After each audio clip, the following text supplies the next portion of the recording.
Hi everyone, my name is Sanjana and I am a second semester student from Sri Venkateswara College of Engineering. In today's video, I'm going to be explaining a topic from the subject Principles of Programming Using C. So let's get started. The topic for today's discussion is looping statements. First, let's try and understand what are looping statements. Looping statements are used to repeat the execution of a list of statements depending on the value of the integer expression. C language supports three types of looping statements and they are also called as iterative statements. These are while loop, do while loop, and for loop. First, we have the while loop. The while loop provides a mechanism to repeat one or more statements while a particular condition is true. In the while loop, the condition is tested before any statements and then the statement block is executed. If the condition is true, only then will the statements be executed. Otherwise, if the condition is false, the control will jump to the next statement. In this case, you can take it as statement while, which is the immediate statement outside the while loop. So over here, we have the syntax of the while loop.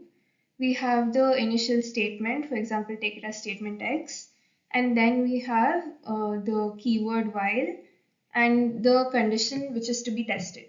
Now, if this condition is true, then the statement block is executed and then it continues. The process continues until this condition is no longer true, which is when the program will jump to the statement while.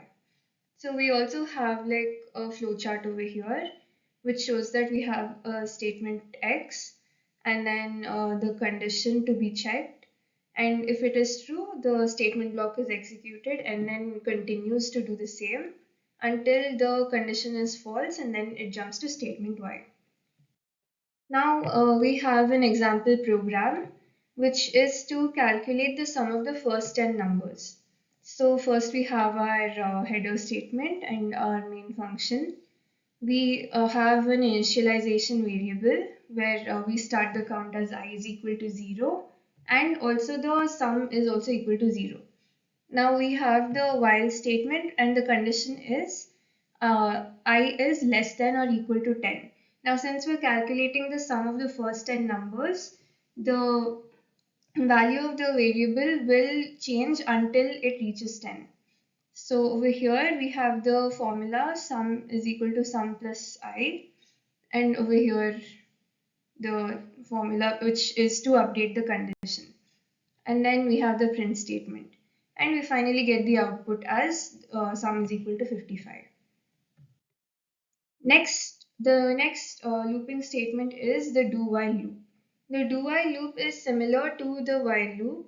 The only difference is that in a do while loop, the test condition is tested at the end. This means that the body of the loop gets executed at least once, even if the condition is false. The do while loop will continue to execute while the condition is true, and and when the condition becomes false, the control will jump to the statement following the do while loop. So over here we have the syntax of the do while loop. We have our initial statement and then within the do block we have a set of statements here which will be executed, and here the condition is given at the end. So until this condition is satisfied, this block of statement will continue to execute and then the program will skip to the next statement. And we also have the flowchart representing the same here. Now, the example program for this is to write a program to read the numbers until -1 is encountered. Also calculate the sum and mean of all the positive numbers entered and the sum and mean of all the negative numbers entered separately. So first we have our header files, the main function, and also the declaration of the variables used. And then we have the do statement and the while statement over here. So this block of code is executed until this statement continues to be true. And then we have the print statements to print the output over here. And we get our desired output. Lastly, we have the for loop.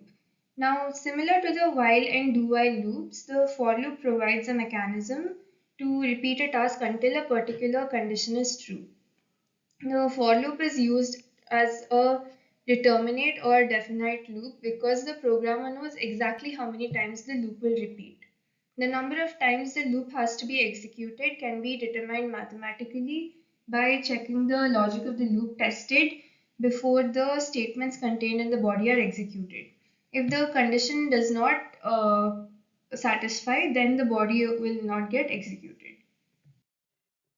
So over here we have the syntax for the for loop. We have the keyword here for, and then within brackets we first have an initialization statement, then the condition to be checked, and then here we finally specify whether the variable will show any increment, decrement, or any update in the variable. And we have the statement block, which will be executed within this loop. And until this given condition is true, the for loop will continue to execute and then the program will jump to statement while. And then we also have like a flowchart to represent the same thing here. And now we have an example program for this is to print the first n numbers using a for loop.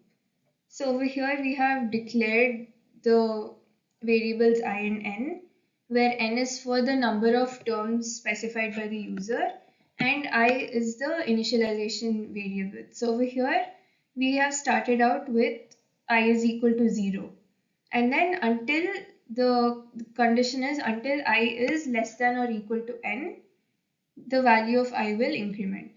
So then we print the values and uh, depending on the number of terms entered, the respective output will be generated. That's it for this video. If you found this useful, please share it with your friends and drop a like. Thank you so much for watching.